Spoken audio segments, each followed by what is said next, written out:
Good morning student. NCERT series के अंतर्गत हम लोग 6 क्लास की ज्योग्राफी की एनसीईआरटी को डिस्कस कर रहे हैं और 6 क्लास की जो ज्योग्राफी की एनसीईआरटी है उसके 7 चैप्टर को करेंटली हम लोग डिस्कस कर रहे हैं।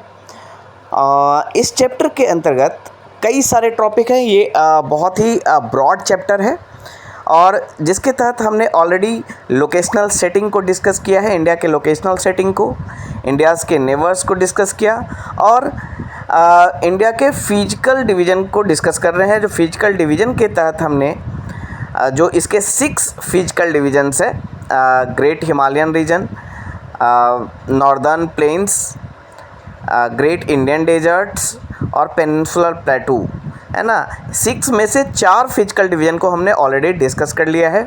पिछले लेक्चर में हमने पेनिनसुलर प्लेटूज़ के बारे में डिस्कस किया। इस लेक्चर में हम लोग जो 5th हमारा जो फिजिकल डिवीज़न है इंडिया का, कोस्टल प्लेन्स, उसके बारे में डिस्कस करेंगे। तो जैसा कि आपको मैप में दिख रहा है कि आप वेस्टर्न घाट्स के वेस्ट में और ईस्टर्न घाट्स के ईस्ट में आपको कोस्टल एरियाज़ मिलेगा, कोस्टल प्लेन्स मिलेंगे। इन कोस्टल प्लेन्स को हमने कल डिस्कस किया था कि जो हमारा पेनिनसुलर प्लेटूज़ है उसका जो वेस्टर्न मार्जिन है, वेस्टर्न बाउंड्री है, वो है वेस्टर्न घाट और जो ईस्टर्न बाउंड्री है वो है ईस्टर्न घाट।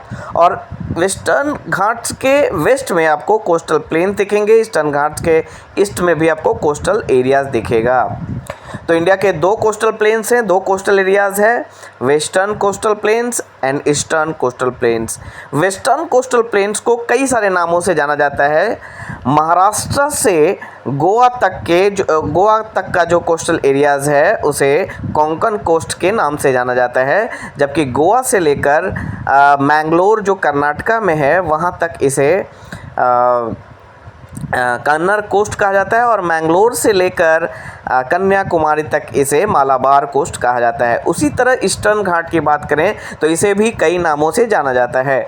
उड़ीसा में इसे उत्कल कोस्ट कहा जाता है, बंगाल में बंगा कोस्ट कहा जाता है। इसके अलावा हम देखें आंध्र प्रदेश में तो नॉर्दर्न सरकार के नाम से जाना जाता है और तमिलनाडु में इसे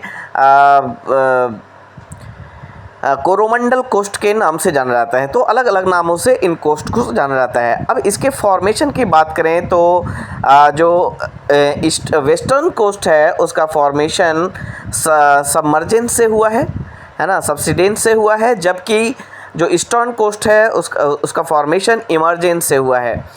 सबमर्जेंस एंड इमर्जेंस ये 2 जो जोग्राफिकल फिनोमेना है इसको हम यहाँ पर समझते हैं। सबमर्जेंस क्या है और इमर्जेंस क्या है। एंडोजेनिक फोर्स मतलब जिस फोर्स का ऑरिजिन पृथ्वी के नीचे है, सतह के नीचे, उसे एक्सोजेनिक फोर्स कहा जाता है। और एक्सोजेनिक फोर्स में आप पढ़ेंगे कि 2 तरह के फोर्स होते हैं, डायस्ट्रोफिक एंड कैटास्ट्रोफिक।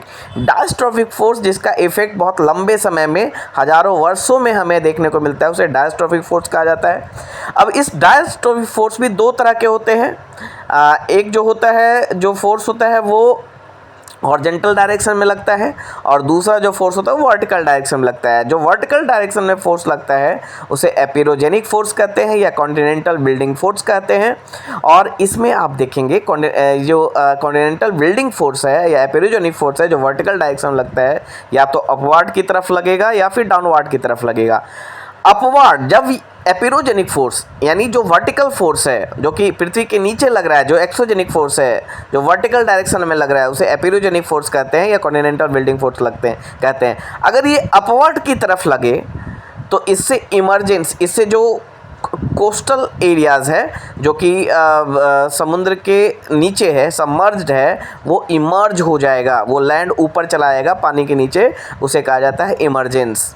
और जब ये डाउनवर्ड की तरफ लगेगा तो जो कोस्टल एरियाज़ है वो उसका सबसिडेंस होगा, ज़मीन धंसेगी और वो सबमर्ज हो सकता है पानी के नीचे। तो जो वेस्टर्न कोस्ट है उसका फॉर्मेशन, वेस्टर्न कोस्ट का फॉर्मेशन सबमर्जेंस से हुआ है, जबकि ईस्टर्न कोस्ट का फॉर्मेशन इमर्जेंस से हुआ है। सबमर्जेंस से हुआ है वेस्टर्न कोस्ट का फॉर्मेशन और इमर्जेंस से हुआ है ईस्टर्न कोस्ट का फॉर्मेशन।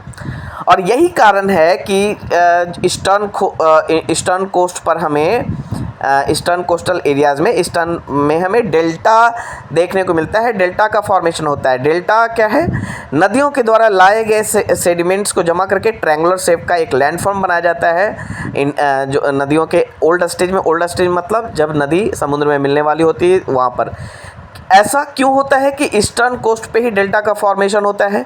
क्योंकि ईस्टर्न कोस्ट पर ईस्टर्न कोस्ट का फॉर्मेशन कैसे हुआ है? इमर्जेंस से हुआ है, यानी ज़मीन के ऊपर उठने से हुआ है, अपवार्ड फोर्स के कारण हुआ है। और जिसके कारण नदियाँ वहाँ पर नदियाँ जो आ रही हैं पेनिनसुलर रिवर, जो ईस्ट फ्लोइंग रिवर्स है, उन्हें स्लोप नहीं मिलता, और स्लोप नहीं मिलने के कारण, ढाल नहीं मिलने के कारण नदियाँ अपने लाए गए सेडिमेंट्स को वहीं पे डिपॉजिट कर देती हैं और कई सारे चैनल्स में डिवाइड हो जाती हैं, जिससे डेल्टा का फॉर्मेशन होता है। जबकि वेस्टर्न साइड में डेल्टा का फॉर्मेशन नहीं होता है। वेस्टर्न कोस्टल एरियाज़ में डेल्टा का फॉर्मेशन नहीं होता। जो वेस्ट फ्लोइंग रिवर्स है जैसे नर्मदा, ताप्ती, वो डेल्टा का फॉर्मेशन नहीं करती है, क्योंकि ये इसका फॉर्मेशन सबमर्जन से हुआ है। सबमर्जन मीन्स जो डाउनवर्ड जो फोर्स लग रहा है, जो ज़मीन के धंसने के कारण और उसके सबमर्ज होने के कारण, है ना, पानी के अंदर जाने के कारण इसका कोस्ट का फॉर्मेशन हुआ है। जिसके कारण जब नदियाँ वहाँ पहुँचती हैं तो उन्हें एक खरा ढाल, नेचुरल ढाल, है ना, नेचुरल एक स्लोप मिलता है, जिसके कारण वो अपने सेडिमेंट्स को डिपॉजिट नहीं करती और जाकर वाटर में मिल जाती हैं, है ना, पानी में, समुद्र के पानी में मिल जाती हैं, और जिससे वहाँ पे एस्चुरीज का फॉर्मेशन होता है। एस्चुरीज एक लेक है जो खारे पानी और मीठे पानी के मिलने से बनता है। तो वेस्टर्न साइड में एस्चुरीज बनता है और ईस्टर्न साइड में डेल्टा बनता है। अब यहाँ पे ये कॉन्सेप्ट है कि ईस्टर्न कोस्ट जो है हमारा, वो थोड़ा सा ब्रॉड है। ब्रॉड क्यों है ईस्टर्न कोस्ट?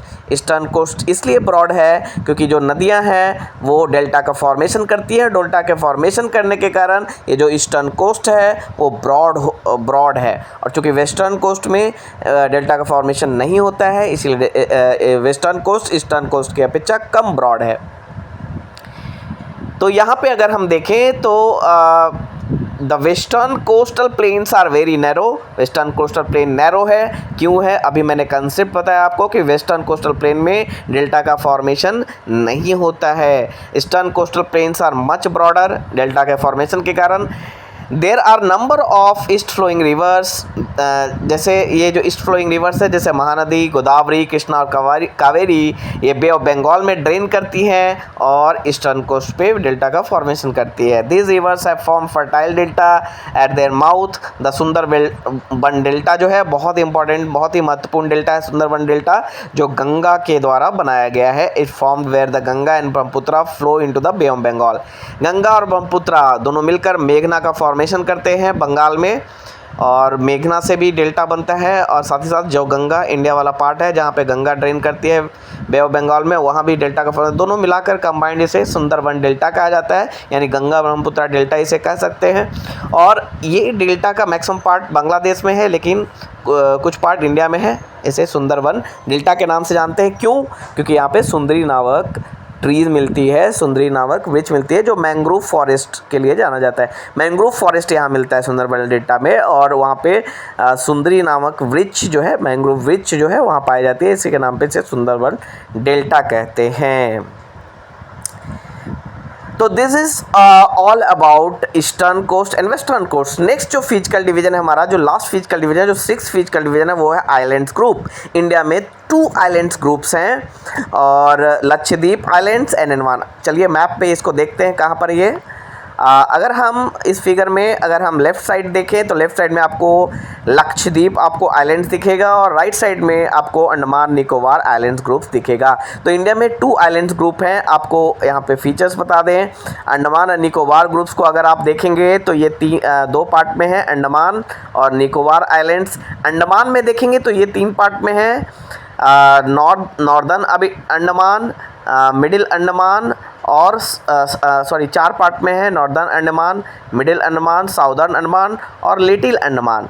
तो नॉर्दर्न, मिडिल, साउदर्न और लिटिल, जो हमारा अंडमान निकोबार की राजधानी जो है, जिसे पोर्ट ब्लेयर कहते हैं, इसका नाम चेंज हो गया है, श्री विजयपुरम इसका नाम रखा गया है। ये हमारा साउथ अंडमान पे है।